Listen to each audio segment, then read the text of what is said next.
Ada seorang pemuda, di mana pemuda ini berasal dari keluarga yang sangat miskin. Namanya adalah Abdul. Abdul ini pemuda yang sangat luar biasa. Dia adalah pemuda yang jujur dan juga taat beribadah. Suatu hari, Abdul ini sedang duduk-duduk di pinggir sungai. Secara tidak sengaja, ia melihat mangga yang sedang terbawa arus sungai. Kemudian Abdul ini pun mengambil mangga tersebut. Dibersihkanlah si mangga. Kemudian Abdul ini mulai memakan mangga itu. Namun belum sampai habis, Abdul ini menghentikan makannya. Ia berpikir, mangga yang saya makan ini pasti tadi jatuh dari pohon. Dan pohon itu pasti ada yang menanamnya. Dan yang menanam itulah pemiliknya. Maka si Abdul ini, ia langsung bergegas menyusuri aliran sungai tersebut untuk mencari di mana mangga tadi itu berasal. Setelah menyusuri sungai yang begitu jauh, Abdul ini kemudian menemukan sebuah kebun mangga yang dimana memang batang-batangnya itu menjulur di atas sungai tersebut. Si Abdul ini pun yakin kalau mangga itu pasti jatuh dari pohon itu. Kemudian ia mulai mendekati kebun mangga itu, yang kebetulan di sana ada kakek-kakek tua yang sedang mencari rumput.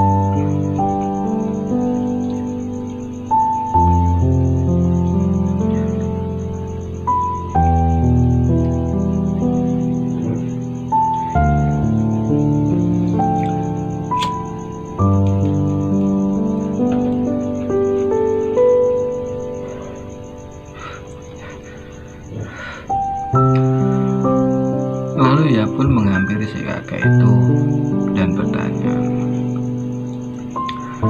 "Wahai kakek, apakah kebun mangga ini milik kakek?" "Bukan, nak," kata si kakek itu. "Kebun mangga ini adalah punya Pak Haji. Kamu lihat rumah yang besar itu?" Sambil mengacungkan tangannya, kakek itu menunjuk rumah Pak Haji. Lalu kemudian Abdul pun berpamitan dengan si kakek ini dan menuju rumah Pak Haji.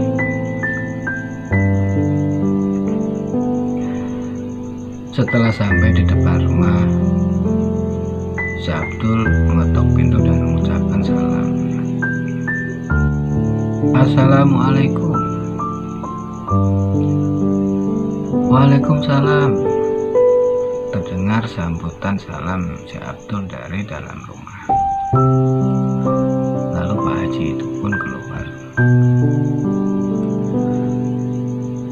"Siapa kamu, nak? Dan perlu apa kamu kemari?" Lalu si Abdul ini pun menjelaskan kenapa dia sampai ke rumah Pak Haji. "Begini Pak Haji, tadi saya sedang duduk di pinggir sungai yang memang jauh dari tempat ini, dan saya menemukan mangga yang terbawa arus sungai. Kemudian saya pun memakan mangga itu. Namun ketika mangga itu belum habis saya makan, saya pun teringat bahwa mangga ini bukan hak saya, bukan milik saya. Jadi saya harus meminta izin kepada pemiliknya. Setelah tadi saya ke kebun mangga Pak Haji Di sana ada kakek-kakek yang memberitahukan kalau kebun mangga itu adalah milik Pak Haji. Dan kedatangan saya ke sini, saya mau tanya, apakah Pak Haji ikhlas karena mangga Pak Haji sudah saya makan?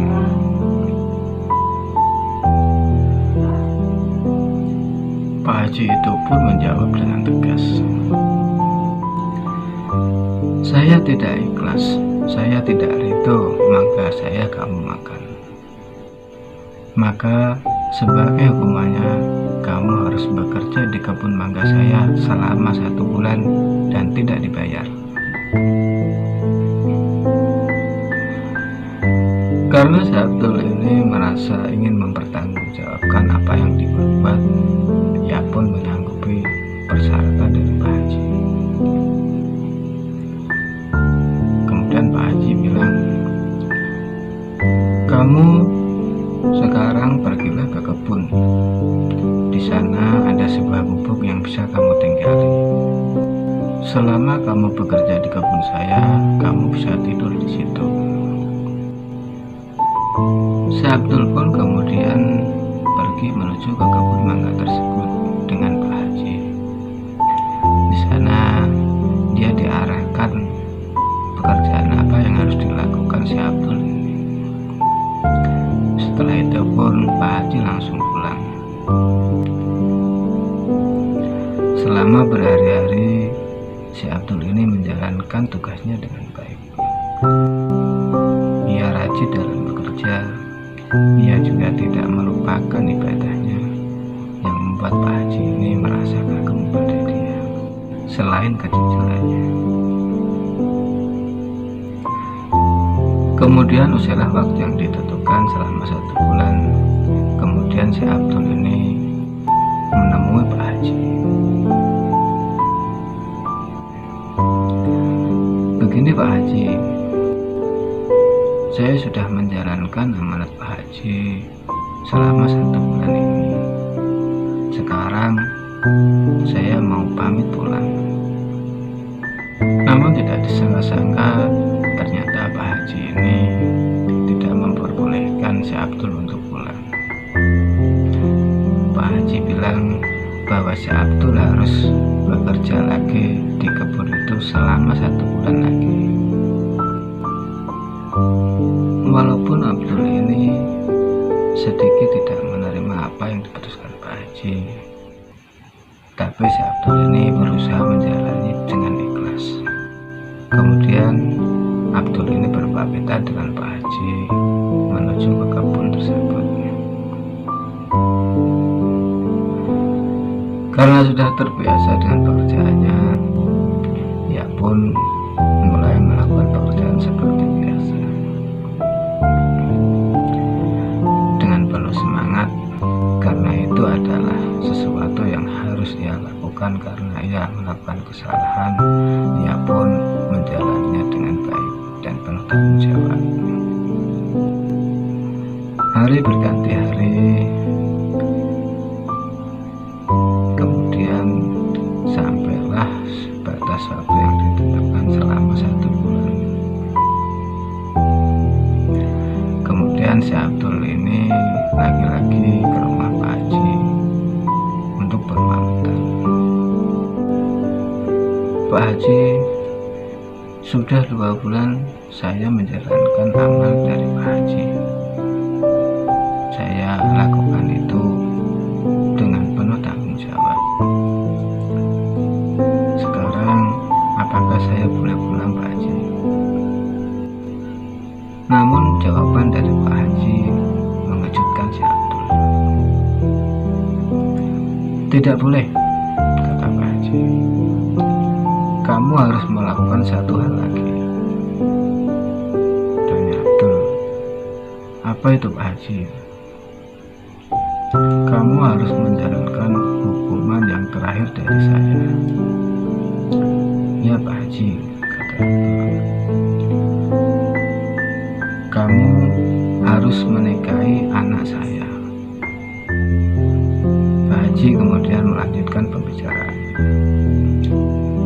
Abdul, apakah kamu mau menikahi putri saya? Abdul pun tanpa pikir panjang menjawab, iya, mau Pak Haji. Benar kamu mau? Kata Pak Haji lagi dengan tegas. Iya Pak Haji, saya mau. Tapi Abdul, anak gadis saya itu cacat. Dia buta, bisu, tuli, dan dia juga lumpuh. Apa kamu masih mau? Si Abdul pun terdiam sejenak. Karena tadi dia sudah terlanjur bilang mau, dia pun harus mempertanggungjawabkan apa yang telah dia katakan. Dengan berat hati dia menjawab, iya Pak Haji, saya mau.